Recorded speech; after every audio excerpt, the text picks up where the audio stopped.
Welcome to your Farm and Home Show. My name is Joanna, and today we're visiting with Kristin Hildabrand, Warren County Extension Agent for Horticulture. And so we wanted to talk a little bit more about some of the annual flowers. Those are the ones that, live just one growing season here in Kentucky. So you plant them from seed, they germinate, then they bloom, and then they die.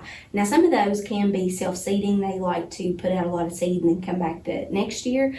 But we wanted to focus specifically on the lower maintenance annual options because, it's almost like looking at paint. The same thing goes with flowers. It can be very overwhelming, and so you may want to kind of target yourself into more low maintenance that still work great for different areas of your garden, but maybe you just want to have a little bit easier way of growing. Yeah, and I think that's important because a lot of times we're so busy, right? But yes. We love to have that color in our containers or in our gardens, and low maintenance is always good. Oh yeah, when I hear low maintenance, I'm yes, cha-ching. And too with low maintenance, as far as like being able to care for it easily, and one good thing about annual flowers is that they provide an instant pop of color. So if you want it on a deck or patio, that'll be great. It can work great for containers.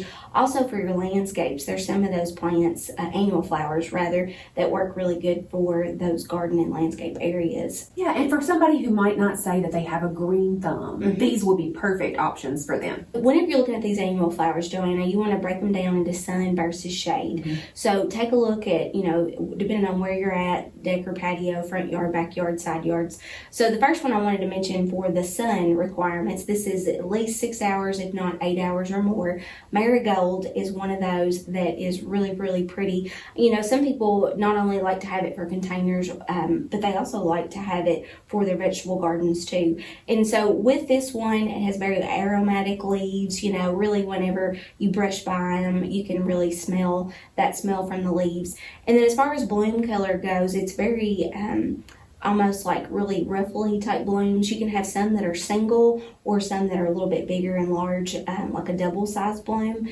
But as far as colors go with marigold, you can find it in a lot of yellows and oranges. Sometimes you can find it as a bicolor option, but marigold's really, really easy. Just deadhead those, and that way it'll encourage new blooms for next year. So one of my other favorites is zinnia. Zinnias are absolutely gorgeous. I feel like if you're a beginning or a younger gardener, this is definitely one that you want to plant all over your garden or your landscape. And so zinnias, there's a lot of different types depending on the cultivar that you're wanting to look, but they can be real low growing for like your landscape, or if you wanted to use them as a cut flower, they'd be a great cut flower option. And so they come in a lot of different colors. One of the things I like about it is easy to grow from seed, into the butterflies and even the hummingbirds absolutely love it. So it's great for a pollinator garden.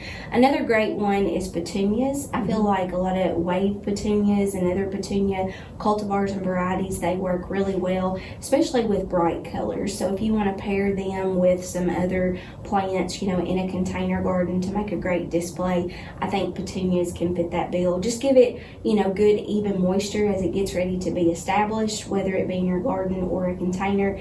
And then, as good and established, then you don't have to probably water as much. But whenever it's blooming, just remove some of those spent blooms to keep it nice and deadheaded to encourage other blooms. And then other great ones, we have cosmos and sunflowers. Both of those really fit great as a cut flower. Cosmos are a little bit more dainty looking, but still very, very pretty. The wind can kind of sway it if it's a little bit taller variety, so you might want to support it with some type of stake or something like that. Sunflowers, man, they can grow as high as it wants to. There's like the big mammoth varieties, or you can find some sunflowers that just put up a single bloom.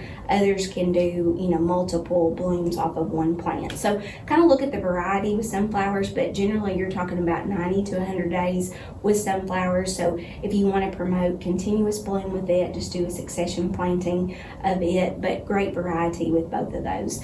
And then celosia is one that's still a lot of fun too, because it comes in a lot of different varieties. So we have one that's a little bit more plumed, where it has multiple branches off of one. The coxcomb is my favorite. It kind of looks brainy like if you look at the bloom real wide and big. It does benefit for some support, but still you can find great variety with all of those for the sun. We have a great publication on annual flowers for the Kentucky garden that work well, so we'd be glad to put that in your hands. We appreciate you watching the Farm and and Home Show, and we'll see you next time.